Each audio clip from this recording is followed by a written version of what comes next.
Kisahkan, setelah Allah mengusir Nabi Adam dari surga, Nabi Adam pun tinggal di bumi selama 300 tahun. Dalam keadaan belum pernah mengangkat kepalanya ke langit, karena malu kepada Allah. Dia terus-menerus menangis selama 200 tahun.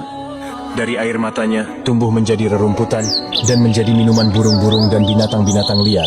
Kemudian Adam mengadu kepada Jibril, tentang persoalan telanjang dan panasnya matahari. Lalu Jibril pergi menemui Hawa, dengan membawa kibas dari surga. Dia potong bulunya, kemudian dia serahkan bulu tersebut kepada Hawa. Dia ajarkan Hawa bagaimana cara memintal wol. Setelah melihatnya, Hawa bisa memintalnya. Lalu Jibril mengajarkan kepada Hawa bagaimana cara menenunnya. Ditenunnya wol itu menjadi sebuah mantel. Hasil mantelnya dibawa oleh Jibril dan diberikan kepada Adam untuk menutup badannya. Jibril tidak mengatakan bahwa mantel tersebut adalah buatan Hawa. Berikutnya, Adam mengadu karena lapar. Sebab dia telah tinggal selama 40 tahun, belum pernah makan dan minum. Jibril pergi dan datang lagi dengan membawa 2 kerbau dari surga. Yang satu berwarna hitam, satunya lagi berwarna merah. Jibril mengajarkan kepadanya bagaimana cara mengolah tanah. Setelah diajari, mulailah Adam membajak. Kemudian Jibril membawakan segenggam benih gandum dan mengajarkan bagaimana cara menanamnya. Setelah tahu, mulailah Adam menanamnya. Ketika Adam sedang sibuk membajak tanah, tiba-tiba salah satu dari 2 kerbau itu diam. Adam pun memukulnya dengan pecut yang ada di genggaman tangannya. Allah menjadikan kerbau itu bisa berbicara, sehingga ia berbicara kepada Adam, "Mengapa engkau memukulku?" Adam menjawab, "Karena engkau membangkang kepadaku." Dengan tenang, kerbau itu berkata kepada Adam, "Betapa lembutnya Allah kepadamu, karena dia tidak memukulmu ketika engkau membangkang kepadanya." Akibat omongan kerbau ini, Adam menangis seraya berkata, "Wahai Tuhanku, semua benda mengejekku hingga binatang-binatang sekalipun." Karena kejadian tersebut, Allah menyuruh Jibril untuk mengusap lisan binatang agar tidak bisa berbicara.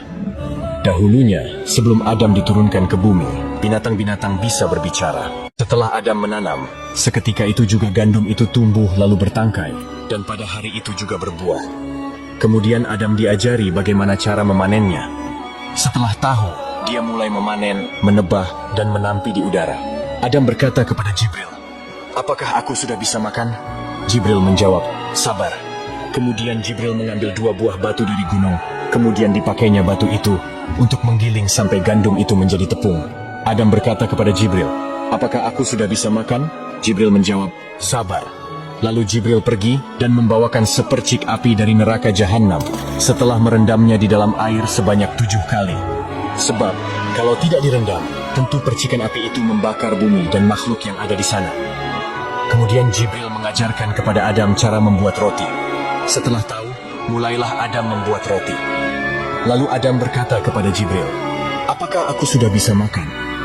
Jibril menjawab, "Sabar, hingga matahari terbenam. Sempurnakanlah puasamu." Dengan demikian, Adam adalah orang pertama yang berpuasa di muka bumi ini. Setelah matahari terbenam, Adam meletakkan roti di antara 2 tangannya. Dia ulurkan tangannya untuk memotong roti. Ternyata roti itu terlempar dari antara 2 tangannya dan jatuh dari puncak gunung ke bawah. Lalu Adam mengikutinya, kemudian dia mengambilnya. Maka Jibril berkata kepadanya, "Seandainya engkau bersabar, tentu roti akan datang kepadamu tanpa engkau menghampirinya." Diriwayatkan bahwa setelah Adam memakan beberapa potong dari roti tersebut, dia menyimpan potongan roti untuk malam berikutnya. Jibril berkata kepadanya, "Seandainya engkau tidak melakukan hal itu, tentu tidak akan ada anak cucumu yang menyimpan sesuatu untuk waktu yang akan datang. Karena Adam melakukannya, maka hal itu menjadi kebiasaan anak cucu Adam nantinya." Menurut sebuah riwayat, setelah Adam memakan roti tersebut, dia merasa haus dan kemudian diberi minum air. Kemudian dalam badannya, dia merasakan sesuatu yang aneh, yang belum pernah terjadi sebelumnya. Setelah Jibril datang kepadanya, dia mengadukan hal itu. Kemudian Jibril membuat sobekan dari dubur dan kubulnya. Seketika itu juga, Adam buang air besar dan air kecil. Suatu hari dia berkata kepada Jibril, "Wahai Jibril, apakah Hawa masih hidup ataukah sudah mati?" Jibril menjawab, "Dia masih hidup dan keadaannya lebih baik daripada engkau. Sebab dia berada di pinggir laut, dia bisa mencari ikan dan memakannya." Adam berkata, "Hai Jibril, aku melihatnya dalam mimpiku malam tadi." Jibril berkata, "Wahai Adam, bergembiralah. Allah memperlihatkan Hawa kepadamu semata-mata karena hal itu menunjukkan sebentar lagi engkau bakal berkumpul bersamanya. Kemudian Allah memerintahkan Nabi Adam untuk pergi menjelajahi bumi menuju tanah Mekkah dan melaksanakan tawaf di sana seraya meminta ampun kepadanya, maka Allah akan mengampuninya. Setelah hari-hari ujian untuk Adam telah berakhir dan dia telah bertaubat, Allah pun menerima taubatnya.